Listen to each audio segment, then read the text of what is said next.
Welcome to part 2 of my talk about async in .NET. In this video, I'm just going to show you some brain teasers to hopefully whet your appetite for figuring out how async works. I've done all of these on my laptop, so you can't, they're not controlled trials. You can't take these result and sort of scale them up, but hopefully they'll challenge some of your assumptions about async a little bit. So, the first one. If you have a look at this code, this is an ASP.NET old, i.e. not ASP.NET Core, because they do behave a little bit differently. So what we're doing is we have a control action called normal here. We have an async method called, do something async, very original. We'll, do a normal thread that's basically pretending to do some CPU bound work. Then we'll do some async stuff that takes about a second, and then we'll do some more CPU bound work for about a second. What we're doing up here is basically starting off 10 of these to run in parallel. So imagine this might be calling out to some databases 10 times in parallel, etc. We wait for them all to finish and then we return. So the question is, how long do you think that code should take to run? And the answer is about 20 seconds. If you got that, congratulate yourself. If not, watch the rest of the videos and see why not. Now, we've changed this code very slightly, and we add this configure wait false in here. The question, of course, is do we get a different result, and if so, what is the result we get? And the result is 12 seconds or thereabouts. Again, if that surprises you, then watch the rest of the videos and you'll see why. This is another example. This is just in a console app, could also be in a ASP.NET Core app. What we're trying to do here is basically just start 1,000 tasks doing something. We're deliberately not waiting for it to finish. We're just saying, how long does it take to start 1,000 tasks to do something? And then just timing, just starting up and saying, so when we get to here in our code, we have finished starting them all. We're not going to wait for them to finish. So the question is, how long does that take to do?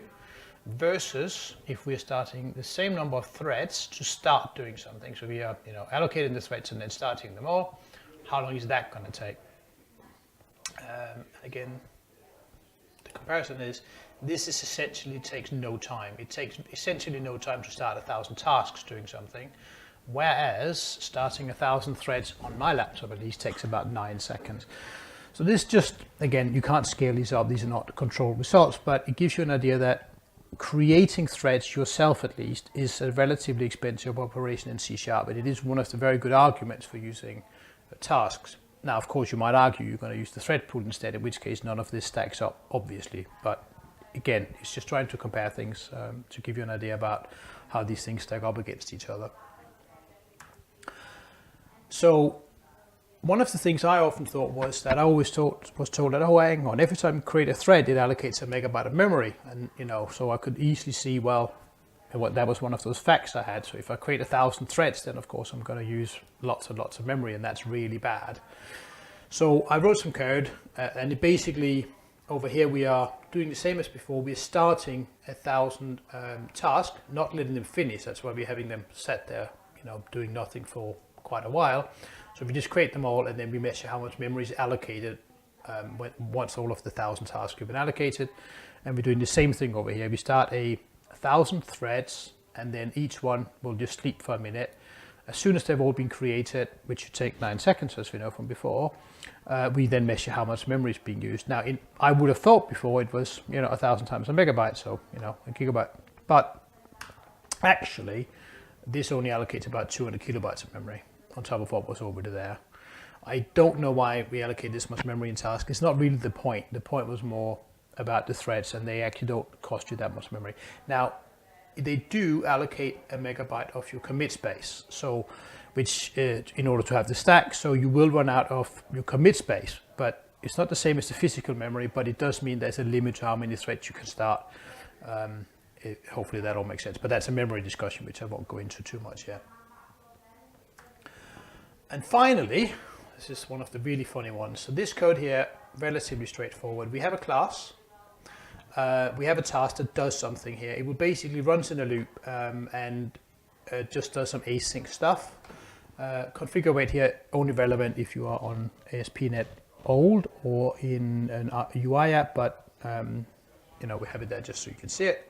and then we do some CPU run stuff, and then we increment the counter. So you might imagine that you're having like some data processing code, for example, that runs lots of tasks in parallel, 1,000 in this case, and each one is looping through and doing some stuff. And every time it finishes processing an item, it just increments this counter up here, which is a member instance. And the way we've all thought about async and how thread safe it is, that should probably be fine. And we run this code, and you'd probably expect it to be 10,000, i.e. 1,000 tasks, each one adding 10 times, so 10,000. The truth is, it doesn't do that, because there is actually a threading issue here. And exactly what you get will depend on your machine, but on my machine I normally get somewhere between 9,970, sometimes a bit more, sometimes a bit less.